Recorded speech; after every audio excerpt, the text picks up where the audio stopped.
आइए बात करते हैं राजस्थान 4th ग्रेड भर्ती के फाइनल स्टेप यानी डॉक्यूमेंट वेरिफिकेशन की। रिटन एग्जाम तो पास हो गया, अब बस ये एक आखिरी पड़ाव बाकी है। आइए ये पक्का कर लें कि इस पड़ाव को पार करने के लिए हमारी तैयारी एकदम पक्की हो। स्क्रीन पर ये जो नंबर दिख रहा है ना, 53,749, ये कोई छोटा मोटा नंबर नहीं है, ये टोटल वैकेंसीज हैं। तो अगर आपका नाम शॉर्टलिस्ट में है तो ये एक बहुत बड़ी अपॉर्चुनिटी है और इसे किसी भी छोटी मोटी कागजी गलती की वजह से गंवाना तो बिल्कुल भी नहीं बनता। देखिए, मेहनत तो हो गई, रिटन एग्जाम भी क्लियर हो गया, अब आपकी नौकरी और आपके बीच बस एक ही चीज खड़ी है, डॉक्यूमेंट वेरिफिकेशन।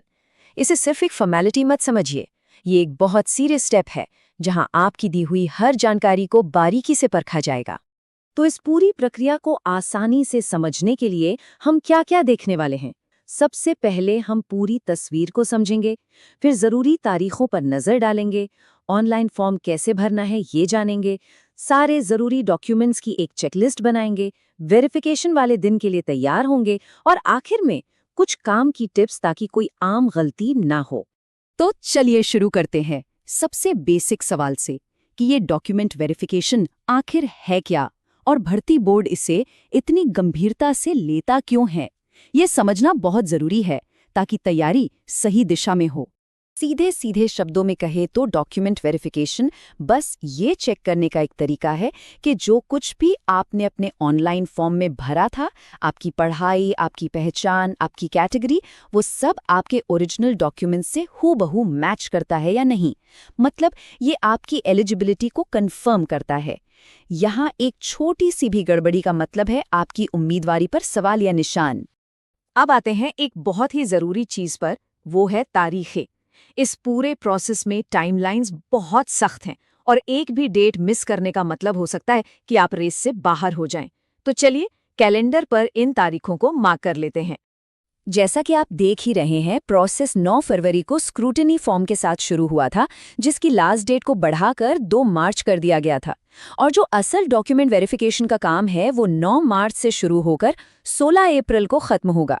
ये टाइमलाइन बताती है कि पूरा प्रोसेस कितना सिस्टमैटिक है। अच्छा, वेरिफिकेशन सेंटर पर जाने से पहले भी एक बहुत जरूरी ऑनलाइन काम है जो सबको करना है।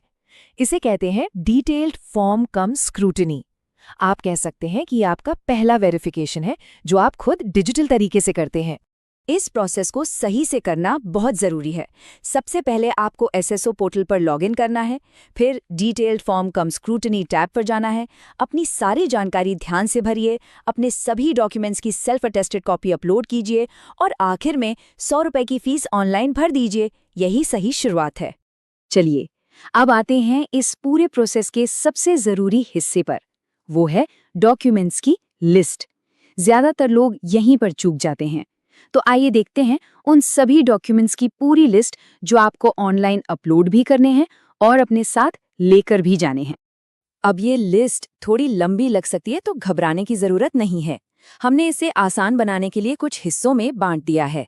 एकेडमिक और एज प्रूफ, आइडेंटिटी और डोमिसाइल प्रूफ, कैटेगरी सर्टिफिकेट्स और कुछ दूसरे जरूरी फॉर्म्स। तो सबसे पहले आपकी पढ़ाई और उम्र के प्रूफ। इसमें आपके ऑनलाइन एप्लीकेशन का प्रिंट आउट, एडमिट कार्ड और सबसे ज़रूरी आपकी 10वीं की मार्कशीट और सर्टिफिकेट शामिल हैं। याद रखिए, आपकी उम्र का प्रूफ 10वीं का सर्टिफिकेट ही माना जाता है और अगर लागू हो तो 12वीं और ग्रेजुएशन के सर्टिफिकेट्स भी साथ रखें। इसके बाद आपकी पहचान और आप कहाँ के रहने वाले हैं इसका प्रूफ। एक सरकारी आईडी जैसे आधार कार्ड, वोटर आईडी या पैन कार्ड चाहिए होगा। और क्योंकि ये राजस्थान की भर्ती है तो आपका मूल निवास प्रमाण पत्र यानी डोमिसाइल सर्टिफिकेट भी जरूरी है। और हाँ, अपनी कुछ लेटेस्ट पासपोर्ट साइज फोटो ले जाना मत भूलिएगा। अब ये वाला सेक्शन उन लोगों के लिए बहुत बहुत जरूरी है जो किसी रिजर्व्ड कैटेगरी जैसे एससी, एसटी, ओबीसी या ईडब्ल्यूएस के तहत अप्लाई कर रहे हैं। आपका सर्टिफिकेट वैलिड होना चाहिए, सही अथॉरिटी से बना होना चाहिए और ये जरूर चेक कर लें कि वो एक्सपायर तो नहीं हो गया है। इस मामले में कोई भी चूक सीधे सीधे डिस्क्वालिफिकेशन का कारण बन सकती है। अब बात करते हैं उन डॉक्यूमेंट्स की जिन्हें लोग अक्सर भूल जाते हैं या हल्के में ले लेते हैं। आपको एक नहीं बल्कि कई कैरेक्टर सर्टिफिकेट्स की जरूरत पड़ेगी। एक तो आपके पिछले स्कूल या कॉलेज से और 2 अलग अलग गैजेटेड ऑफिसर्स से। इसके अलावा शादी, बच्चों या दहेज न लेने जैसे कुछ खास एफिडेविट भी लग सकते हैं। नोटिफिकेशन को ध्यान से जरूर पढ़ लें। और हाँ, ये एक बात गांठ बांध लीजिए, आपको अपने सारे ओरिजिनल डॉक्यूमेंट्स तो ले जाने ही हैं, साथ में उनकी फोटोकॉपी के 2 पूरे सेट, और वो भी सेल्फ अटेस्टेड। मैं फिर से दोहरा रहा हूँ, 2 सेट। अपने फोन में डिजिटल कॉपी के भरोसे मत रहिएगा, वो वहां नहीं चलेगी। ये बोर्ड का सख्त निर्देश है। ठीक है, तो सारे कागज तैयार हो गए, फाइल बन गई। अब बात करते हैं उस दिन की जब आपको सेंटर पर जाना है। वहां पहुंचने पर क्या होगा, आइए उस पर एक नजर डालते हैं। ये मत सोचिएगा कि वहां कोई भीड़ भाड़ या अफरा तफरी होगी। पूरा सिस्टम बहुत ही ऑर्गेनाइज्ड है। करीब 30 टीम्स होंगी, हर टीम में 3 सदस्य होंगे और हर टीम को एक गैजेटेड ऑफिसर हेड करेगा। इसका मतलब ये है कि प्रोसेस को तेजी से करने के लिए डिजाइन किया गया है, लेकिन साथ ही हर फाइल को बहुत ध्यान से चेक किया जाएगा। और आखिर में कुछ जरूरी टिप्स और वो आम गलतियां जो अक्सर लोग कर देते हैं, जिनसे आपको हर हाल में बचना है। ये छोटी छोटी बातें ही बड़ा फर्क पैदा करती हैं।